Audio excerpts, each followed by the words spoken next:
9h48. Oh, il est bien ce jingle qui dit un peu sport, comme ça. On est sur Europe comme vendredi, c'est Sport Média. Sacha Nokovic, bonjour. Bonjour à tous. Votre micro, ça y est, il est ouvert. Sacha, j'ai vu qu'on allait parler de slip et j'ai un peu peur. Vous inquiétez pas, ça va bien se passer.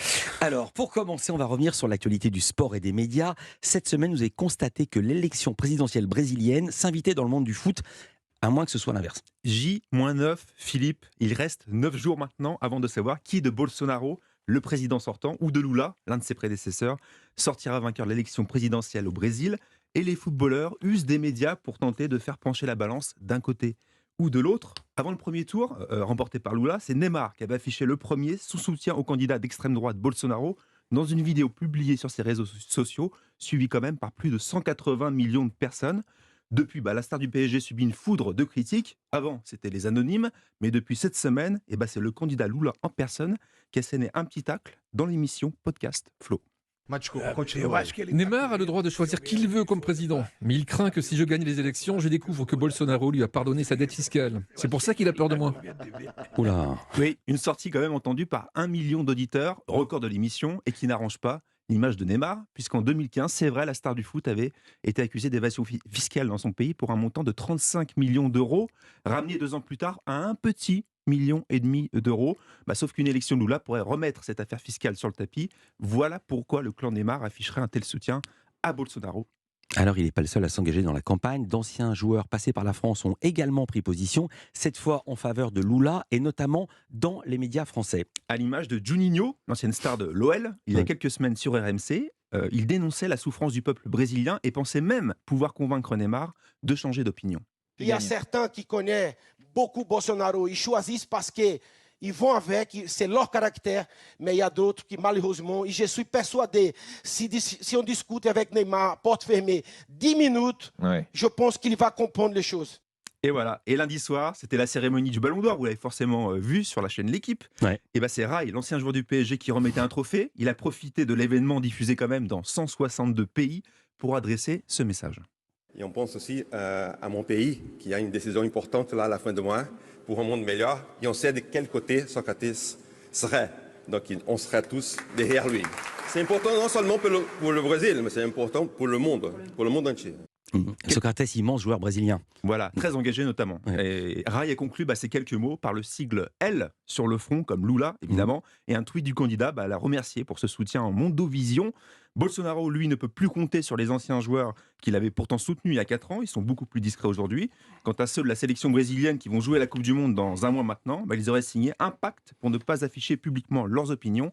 Pacte rompu pour l'instant par le seul Neymar. Il faut se méfier avec les soutiens, parfois ça se retourne. Tout Hollywood était derrière Hillary Clinton et c'est Trump qui a été élu. Il faut parfois se méfier du soutien par des millionnaires. Vous l'avez dit, la Coupe du Monde du foot au Qatar, c'est bientôt, exactement dans un mois, et les premières infos médias sont sorties. 3 infos pour vous ce matin. D'abord, l'équipe va couvrir le mondial comme il se doit. 20% de pagination en plus quand même. 25 reporters sur place pour le journal. Et pour la chaîne, c'est des talk shows du matin au soir. 5 envoyés spéciaux. Et je vous coupe, il a bien été confirmé que l'équipe ne boycotterait pas le mondial. Comme 99% des médias français, Philippe, pour l'instant. Et c'était confirmé effectivement par Jérôme Casadieu, le directeur de la rédaction de l'équipe hier.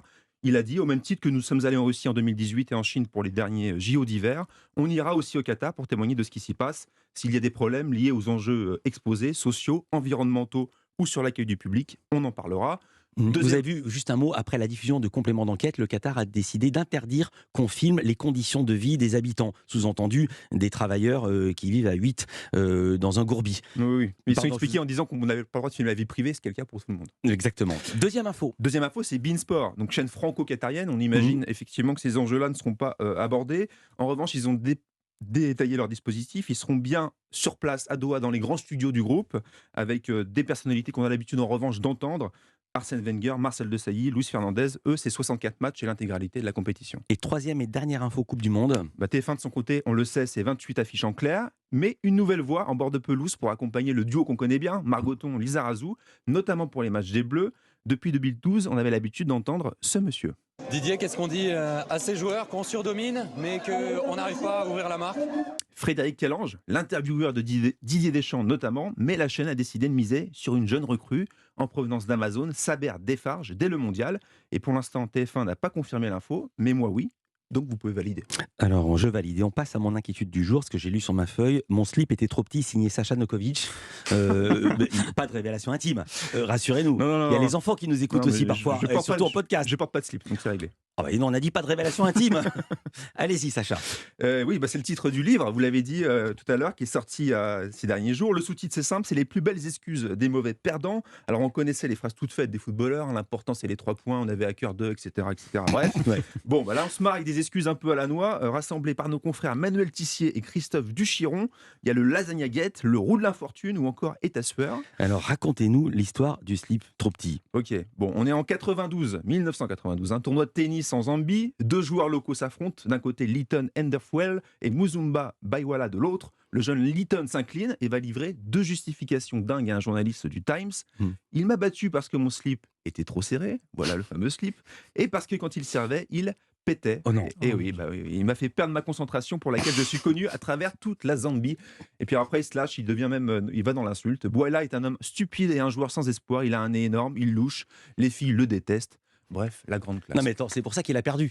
Quand bien même ce se réveille, en quoi ça fait perdre quelqu'un? On est chez les dingos. Il reste un tout petit peu de temps. Un autre exemple d'excuse bidon de sportif face aux médias, Sacha. Vous connaissez le grand boxeur George Foreman, légende de la boxe. Il est revenu dans son autobiographie sur son échec légendaire lui aussi face à Mohamed Ali. C'est à Kinshasa en 74, le fameux Rebel in the Jungle. Il disait: on m'a fait manger du singe empoisonné et on a mis des médicaments dans mon eau.